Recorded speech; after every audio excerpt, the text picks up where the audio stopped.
నువ్వు ప్రార్థన చేయడం ఎప్పుడైతే ప్రారంభిస్తావో దేవుడు నీ జీవితంలో కార్యాలు చేయడం అప్పటి నుండి స్టార్ట్ చేస్తాడు. ప్రియ దేవుని బిడ్డలారా, ఈనాడు అనేక మంది క్రైస్తవులుగా పిలువబడుతున్నారు, దేవుని చేత ప్రత్యేకింపబడిన వారిగా పిలువబడుతుంటున్నారు. కానీ ప్రార్థనా జీవితాన్ని కొనసాగించలేకపోతుంటున్నారు.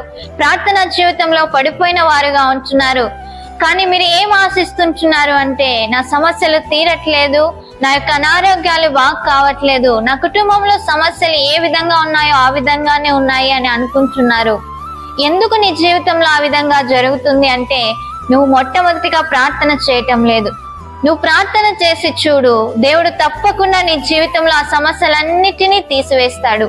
ఈనాడు అనేక మంది క్రైస్తవులు ప్రార్థనా జీవితాన్ని కోల్పోయి అనేక శాపాలు, అనేకమైన రోగాలని తెచ్చుకుంటున్న వారుగా ఉంటున్నారు. నువ్వు ఎప్పుడైతే ప్రార్థన చేస్తావో దేవుడు నిన్ను ఉన్నతమైన స్థితిలో ఉంచుతాడు.